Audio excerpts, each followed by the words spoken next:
So, extraordinary exchange with Mr. Piers Morgan. He invited on a spokesperson for the Israeli government who was very quick to offer their completely inaccurate, by the way, version of how many Hamas terrorists they've killed. But then Piers asked a really simple question of, okay, well, how many civilians have you killed? And meltdown and chaos ensued. Let's take a listen. Use the ballpark as far as the Hamas figures, which I reject as being false. Well, if they're false, why would you give me those? I gave you the numbers that I had. No, you've told me you know how many Hamas terrorists you've killed, but you don't seem to have any idea how many civilians you've killed. I'm just bemused. Why wouldn't you keep count of both? I don't have that information to give you, Piers. If I did, I would. You literally no idea how many civilians you've been killing. I can tell you definitively that our aim is to go after Hamas. No, hang on. I'm sorry to push you on this. That's quite extraordinary. You're an official spokesman for the Israeli government, and you have no idea how many civilians you've killed. I thought you just told me that you were particularly careful about not killing civilians. But if you don't know how many you've killed, how can you say that with any certainty? Because even if you were to go by a ratio of the Hamas figures, we would still be far ahead of any Western army. It wasn't my question. You know it wasn't my question. I don't have the information. Well, you literally have no idea how many civilians you've killed. It's not that I don't know. I'm not authorized to give the information. I don't have the information. That's complete nonsense. Why are you authorized to give me the number of terrorists you've killed, but not the number of civilians? I don't understand.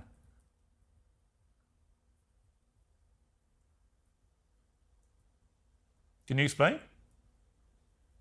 Piers, we will go after Hamas. We will ensure that we but you want me to believe you're being incredibly careful about how many civilians you're killing, and you have an amazing exemplary record, but you don't know how many civilians you're killing.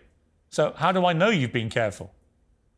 Piers, when the dust settles, we will come out with the proper numbers. Hamas runs to the press daily with false... When the dust settles, a lot of people will have died, and you know how many Hamas you've killed, but you don't know how many civilians you've killed. And I'm just asking you why. Why is it you've kept a record of one, but not the other?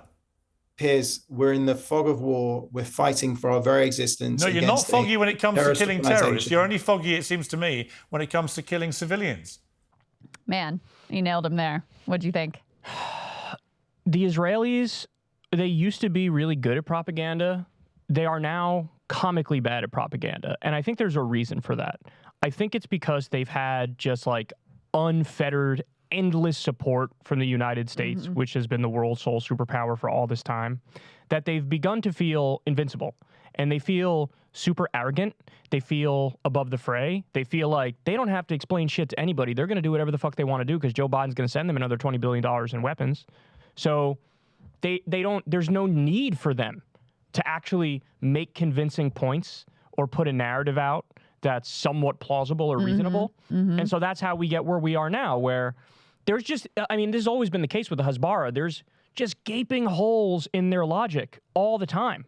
And look, a lot of it, keep it real, is just based on outright lies. Like, let's just brazenly lie about the history, about the facts on the ground. And then, look, if you swallow the lies, good. If you don't, we're just going to keep lying. And we're just going to, you know, hit you over the head with it 4,000 times in a row. And this is the end result. He's asking the most obvious, straightforward question of all time, which is, when I asked you how many terrorists you killed, you gave me a snap answer, which, by the way, the number he gave is totally fucking wrong. He said 14,000. Yeah. That's like all males that they've killed. Yeah. That's not at all the people who are fighters.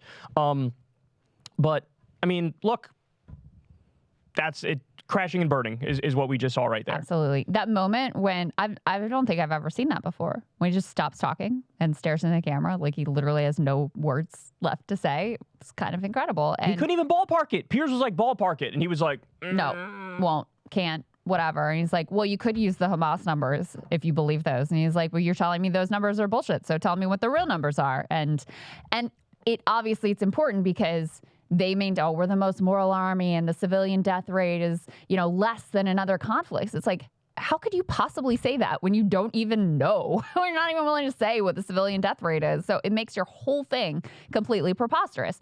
Now, Piers, I think he just loves the sport of this. Like, he smells blood in the water with this guy. The minute that he asks this question, the guy can't answer him. He smells blood in the water and he's like, I'm going in. And then he just does relentlessly. Like, this is ridiculous. How do you not know? Here's the logical outcome. Like, just won't let it go. And that's part of what makes it so effective, is that he knew he had him dead to rights on this point, and then was like a dog with a bone on it. To your point about the Israeli propaganda, I think it's a combination of, yes, they've just gotten like lazy, sloppy, entitled. Biden and multiple successive American administrations have enabled that like lazy, arrogant behavior. I don't think there's any doubt about that. But I also think that it's just the behavior is so unjustifiable. Like, it was always unjustifiable, but there was at least a little bit of like a pretext of something or some fig leaf you could hold on to. But at this point, how can you? The evidence is so overwhelming. You've got a majority of American of Joe Biden voters who say it's a genocide. Plurality of the country. Plurality of the country. Yeah. You look at the Gaza Strip, it's obliterated. No one in their right mind could believe, oh, we're just trying to target Hamas. We're just doing a surgical operation to get Hamas. Like, you'd have to be an idiot or a liar or just not paying attention at all to believe it at this point. So I don't know how you do defend it and not look utterly absurd. Like, I don't think that there is a propaganda campaign, especially now that you have TikTok and Twitter and these other ways of like actually seeing what's happening. Which brings us to, I'm sure I think you covered on your show the Mitt Romney, Tony Blinken exchange. Where he says we're banning like, TikTok because there's pro-Palestine stuff on it. And Romney's thing was like, why is Israeli propaganda so bad? And Blinken's response is, well, because people can actually see for themselves. And, it used to be we could control. They'd just get the paper and then they'd watch the evening news and we could really control that narrative. And now you've got TikTok and you've got these other outlets. And that's when Romney's like, yeah, that's why we had to ban TikTok. So I do think that's part also of why the propaganda just falls apart so completely now, is they have much less complete control over the narrative.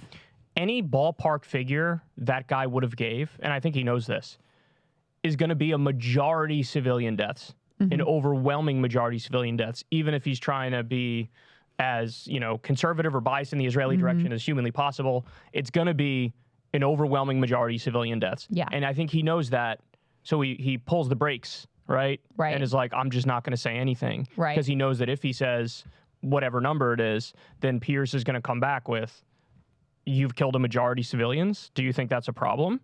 Why is that the case? Are you stopping that? Like, what are you going to do moving forward? Why are you dropping the 2,000-pound bombs, et cetera, et cetera? There's so many things Piers can come back with. Yeah.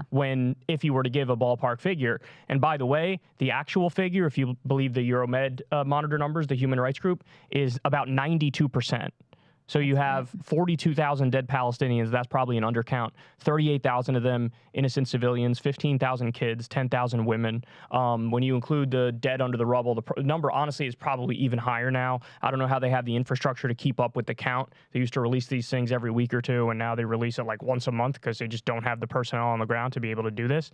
So there is no escaping looking good, even with a commitment to brazen lies. There is no escaping from this looking good. And for Piers to bust your ass on this is kind of funny because Piers is a guy who in other debates takes the other position. Absolutely. Right? Takes the Israeli position when he's debating Cenk and Cornel West, and takes the Israeli position in certain contexts with pro-Palestinian guests. So when you have somebody who's obviously sympathetic to your position and you crash and burn this hard, it just goes to show you there is nothing you can say that overrides the objective evidence and what we see on TV every day, what we see on social media every day, all of the countless war crimes. I mean, it gets to the point literally where I go to prep a show or you go to prep a show and it's like, which war crimes do we include in today's show? Because there's so many. If I did a show talking about the war crimes, it'd be the entire fucking show. That's right. That's exactly right. Or you have to pick and choose. All right, which atrocity is the worst atrocity that we're going to include in the show today? Yeah, and I just have to reiterate something I've said before, because I find it deeply disturbing the way that male deaths are just equated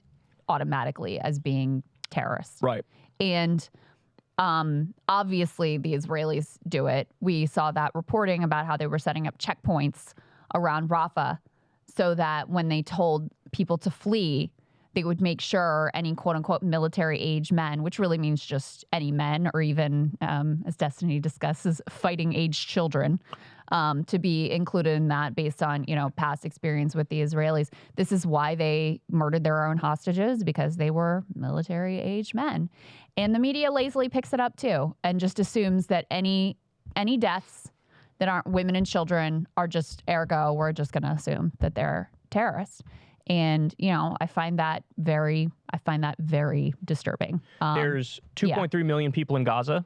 There's 30,000 Hamas.